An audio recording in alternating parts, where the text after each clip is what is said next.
ಹುಟ್ಟು ಸಾವು ಅಂದರೆ ಹುಟ್ಟು ಅನಿರೀಕ್ಷಿತ, ಸಾವು ನಿಶ್ಚಿತ ಅಂತ ಹೇಳ್ಕೊಂಡು ಹೋಗ್ತಾ ಇದ್ರೆ ನಾವು ಮಾಡಿರೋ ದೇವ್ರ ಹತ್ರ ಲೆಕ್ಕ ಇರುತ್ತೆ. ನಾವು ಮಾಡಿರ್ತಕ್ಕಂಥ ಕೆಲಸಗಳು ಅದು ನಮಗಾಗದೇ ಇದ್ರೂ ನಮ್ಮ ಮಕ್ಕಳಿಗಾದರೂ ಆಗತ್ತೆ. ಬಹುಶಃ ಮುಂದಿನ ದಿನಗಳಲ್ಲಿ ಅವಕಾಶವಿದ್ದಲ್ಲಿ ಏನು ಸುತ್ತಮುತ್ತಲು ಒಂದು 4 ಕಡೆ, ಒಂದು ಆ ಮೂಲೆಯಲ್ಲಿ ಒಂದು ಈ ಮೂಲೆ ಆಯಿತು,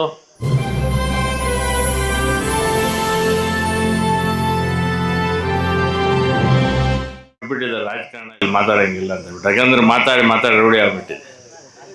ಈ ಒಂದು ರೋಟರಿ ಕ್ಲಬ್ ವತಿಯಿಂದ ಏನು ಇವತ್ತು ದಿನ ಹಸು ವಿತರಣಾ ಕಾರ್ಯಕ್ರಮವನ್ನು ಹಮ್ಮಿಕೊಂಡಿದ್ದಾರೆ.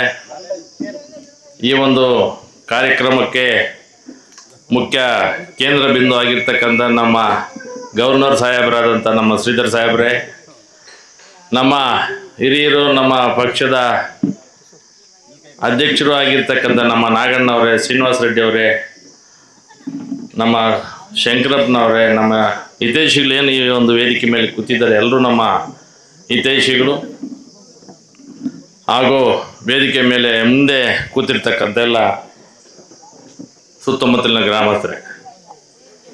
ನಮ್ಮ ರೆಡ್ಡಿ ಹೇಳ್ತಾ ಇದ್ರು, ಹುಟ್ಟು ಸಾವು ಅಂದರೆ ಹುಟ್ಟು ಅನಿರೀಕ್ಷಿತ, ಸಾವು ನಿಶ್ಚಿತ ಅಂತ ಹೇಳ್ಬಿಟ್ಟು. ಅನಿರೀಕ್ಷಿತ ಎರಡು ಒಂದೇ.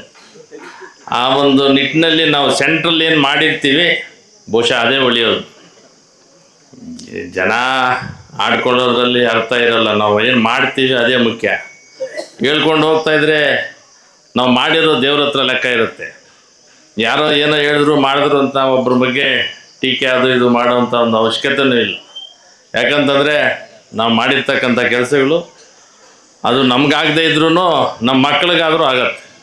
ಅದ್ರ ಬಗ್ಗೆ ಯಾವುದೇ ಸಂದೇಹವಿಲ್ಲ, ಸಂದೇಹ ಏನಿಲ್ಲ ಅದರಲ್ಲಿ. ಬಹುಶಃ ಮುಂದಿನ ದಿನಗಳಲ್ಲಿ ಅವಕಾಶವಿದ್ದಲ್ಲಿ ಏನು ಸುತ್ತಮುತ್ತಲು ಒಂದು 4 ಕಡೆ, ಒಂದು ಆ ಮೂಲೆಯಲ್ಲಿ ಒಂದು ಈ ಮೂಲೆ ಆಯಿತು, ಮತ್ತು ನಮ್ಮ ಕಡೆ ಮತ್ತು ಆವಣಿ ಕಡೆ ಎಲ್ಲ ಕಡೆ ಅವಕಾಶ ಇದ್ದರೆ ಹಸುಗಳ ಒಂದು ವಿತರಣೆಯನ್ನು ಮಾಡಲಿಕ್ಕೆ ಅವಕಾಶ ಇದ್ದರೆ ಮಾಡಿದ್ರೆ ಒಳ್ಳೆಯದು ಅಂತ ನಾನು ಈ ಸಂದರ್ಭದಲ್ಲಿ ಹೇಳಿಕ್ಕೆ ಬಯಸ್ತಿದ್ದೀನಿ. ಯಾಕಂತಂದರೆ ನಮ್ಮ ತಾಲೂಕಿನಲ್ಲಿ ಸುಮಾರು ರೈತಾಪಿ ವರ್ಗದವರು, ಬಡವರು, ಅದರಿಂದ ಬದುಕ್ತಿರ್ತಂಥ ಜನ ಸುಮಾರು ಜನ ಇದ್ದಾರೆ. ಈಗ ರೇಷ್ಮೆ ಇತ್ತು, ಬಹುಶಃ ರೇಷ್ಮೆ ಕಡಿಮೆ ಆಗೋಗಿದೆ ನಮ್ಮ ತಾಲೂಕಲ್ಲಿ. ಈಗ ಹೈನುಗಾರಿಕೆ, ಈ ಹೈನುಗಾರಿಕೆ ಒಂದು ಬಿಟ್ಟರೆ ಈಗ ವ್ಯವಸಾಯದ ಬಗ್ಗೆ ತಮಗೆಲ್ರಿಗೂ ಗೊತ್ತೇ ಇದೆ. ಟೊಮೊಟ 4 ವರ್ಷಕ್ಕೋ 5 ವರ್ಷಕ್ಕೋ ಒಂದ್ಸಲಿ ರೇಟ್ ಬಂದರೆ ಬರುತ್ತೆ, ಅದು ಇಲ್ಲ ಅಂದರೆ ಅದಕ್ಕೆ 70 ಕಾಯಿಲೆಗಳು. ರೇಟ್ ಇದ್ದಾಗ ಫಸಲಿರಲ್ಲ, ಫಸಲಿದ್ದಾಗ ರೇಟ್ ಇರಲ್ಲ. ಯಾಕಂದರೆ ನಾವು ಗಡಿನಾಡಲ್ಲಿರ್ತಕ್ಕಂಥವ್ರು, ಮುಳಬಾಲು ಅಂತಂದರೆ ಕಷ್ಟಪಟ್ಟು, ನಮ್ಮ ಜಿಲ್ಲೆಯಲ್ಲೇ ಕಷ್ಟಪಟ್ಟು ನಾವು ರೈತರಿರ್ತಕ್ಕಂಥವ್ರು ಬೆಳೆದು ಇವತ್ತಿನ ಎಷ್ಟೋ ಜನ ನಷ್ಟ ಆಗೋಗಿದ್ದಾರೆ.